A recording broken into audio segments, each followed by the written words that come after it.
Welcome to Salon Conversations.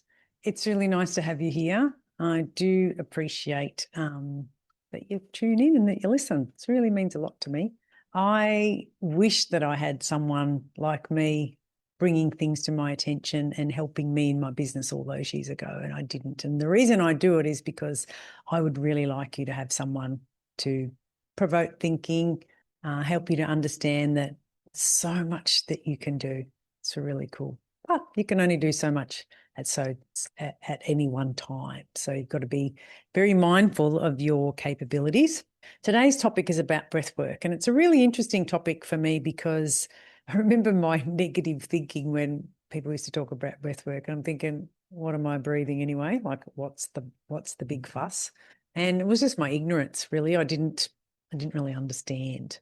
And one of the things that we do on the retreat is we introduce people to breathwork, and quite often they have not had any experience with breathwork before, and I don't say much about it. I just let them experience it themselves because it's very personal and it's very different to different people. Some people just really struggle to switch off, and other people like find this really amazing experience, and that was me. I think my expectation was zero, and I think that really helps. I think we have to lower our expectation on things. My first experience was it was in a forum where there was lots of business owners, and the only reason I did it is because I wanted to do the ice bath. And before the ice bath came the breath work. So, of course, I had to do the breath work before I did the ice bath. And what I realised was it really helped me to be successful in getting into that cold water. So it's the way I explain it is all of our brains have two types of thoughts. There's one, the controlling thought, that I have to do this and I've got to do that and this should be this way, and really like it, they're almost like, they're not negative, I don't think, but they're tasks you have to do, and it's not a joyful, like creative freedom type thinking. So if we call the creative ones the blue and we call the restrictive ones the red, I feel like for a lot of us, our thoughts are more red than blue. So when you're a child, you have a lot of blue thoughts. Like you think you can be a fireman or whatever, a princess, or like you have these blue thoughts, which is creative and it's expansive, and that's what kids do.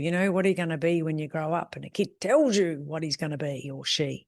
Whereas as you get older, you have more red and less blue. And it's really sad, actually, less creative thoughts. And so if you are watching this and you're a hair or a beauty, you've probably got a lot of creativeness in you, and you're happiest when you're working with a client and you're creating something and you're fixing something and you get to choose the color, and, in a good place.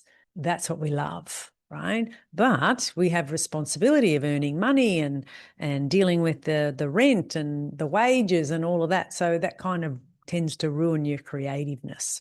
So what breathwork does is it can lessen the red thoughts, make them smaller, and expand the blue thoughts. And that's pretty simple, really. So the way I see it is, on a highway, there's all these blue cars and there's red cars. So in our brain, it's like a highway. There's blue thoughts and there's red thoughts, and it's a traffic jam. And when you take away enough of the red ones, then you can be more relaxed, more creative, things are more funny. It is. And so 0.05, using alcohol in 0.05 can drop those red thoughts. And you go, yeah, whatever, I don't care. It's going to be fine. And you have these relaxed, creative way of thinking. Whereas when you're uptight and you have anxiety, like there's all red and there's no blue. And that's what happens. So it's an odd way to explain it, but for a brain like mine, it makes perfect sense to me that I think my head is full of red thoughts, or my road is full of red cars. And so what do we do to get rid of some red cars or some red thoughts is we do breath work. I know, it's weird, and it's free, breath work. Everybody can do their own breath work. So there's lots of ways that you can do it. For people who are struggling for years and years, we've always said to blow into a brown paper bag. And so they've got this physical thing to do that they inhale, the bag contracts and they expand. And so what it does is it just takes you away from all the red and gets you to focus here on this creativeness of the bag expanding and contracting. And since that's been around for 100 years, and now we do this 2 breaths in and 1 out is amazing to shift you. And it takes nothing. It's like a minute or 2 of your time, or even just saying to someone, take a big breath in, hold, and let it out slowly. And you do 2 or 3 of those and it will really reset your nervous system. And it's so powerful. So to do breath work, which generally takes about an hour, it's someone is commanding how you breathe. So they say, do this one and then do this one, then go.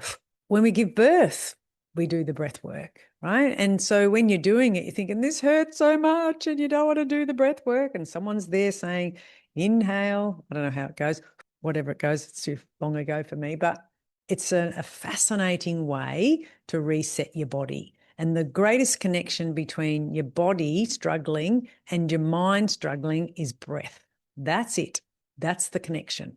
So when you think of it in really simple terms, is my brain is ahead of my body, or my body is feeling behind my brain. Like I'd like to do these things, but I can't do it because I can't be bothered.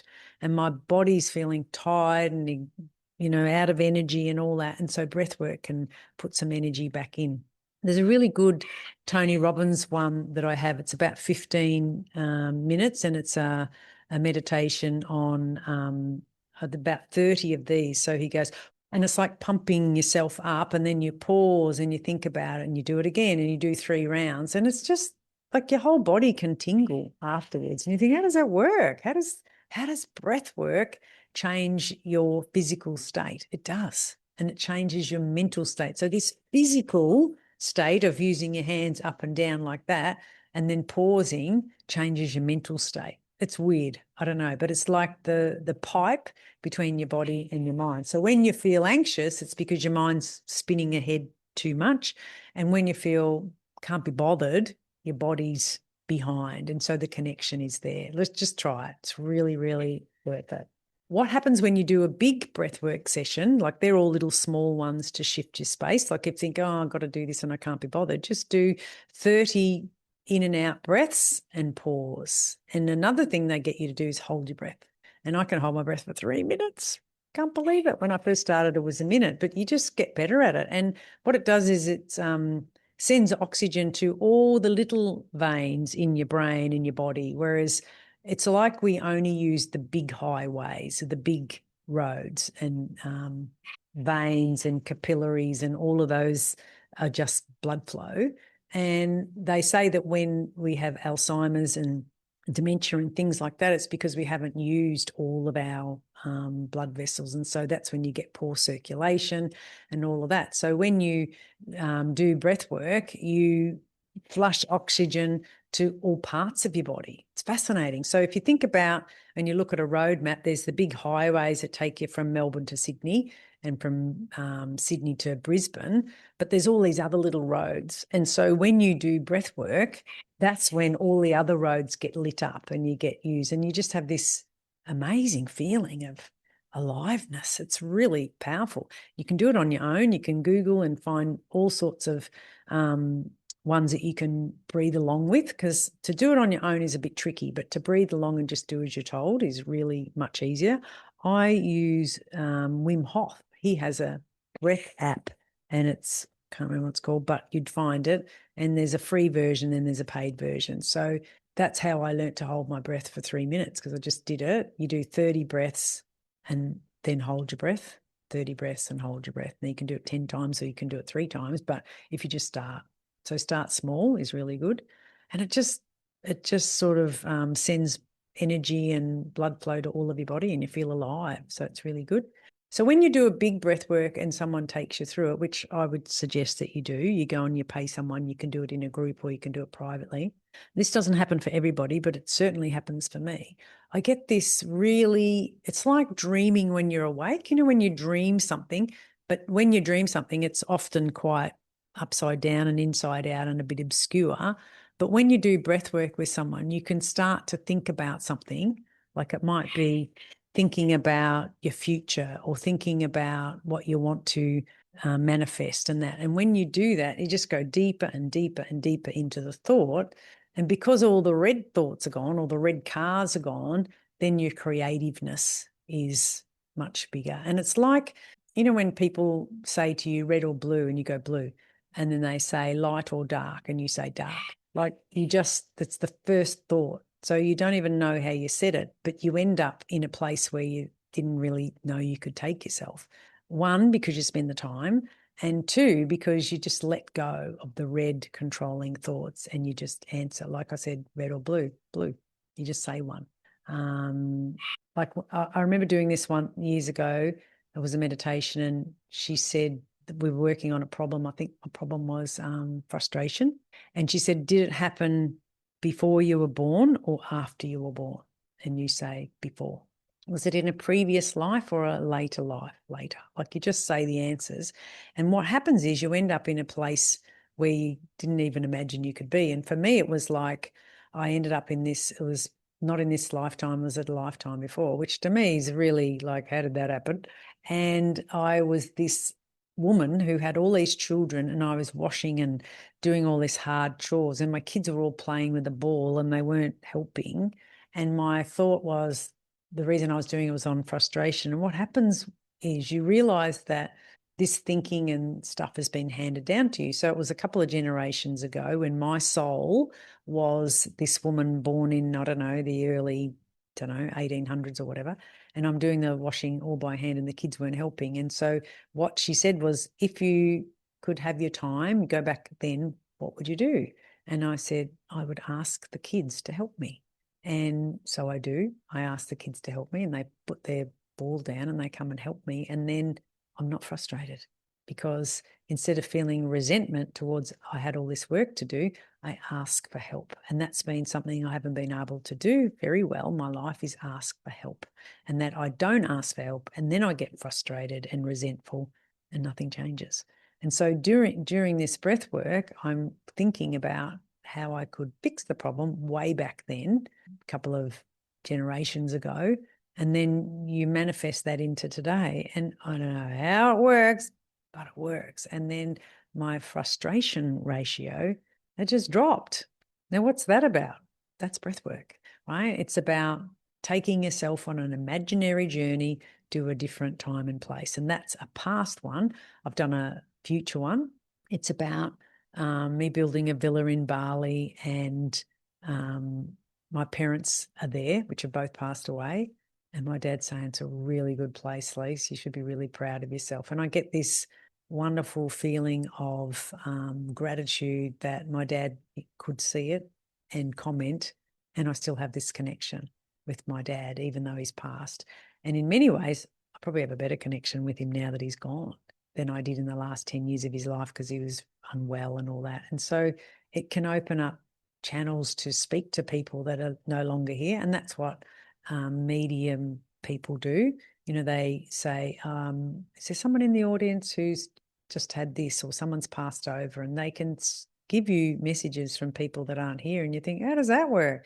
Well, some people are just really good at it and some people aren't. And that's the same with breath work. It's the same imaginary thinking and thinking about what you want to happen and how that would happen. And it's just fascinating as to where it takes you. Sometimes it's not even where you think, but in the past, during the retreats in Bali, I've always find a really good person and I test them and make sure they're good. And the experiences that the girls have been just fascinating. Like they just think, how did I get to that thought? And you just do, because one thought takes you to another, to another. And when you take away all the red controlling thoughts and all the red cars off the highway, you just have your imaginary thinking. And it's like your child again. And when someone says, what do you want to be when you grow up? And you just pick anything. You've got no idea that you would need to have that kind of intellect or training ability or focus ability. You just pick one, and that's what breathwork's like. And it's like a window into your soul. It's really a window into what's possible.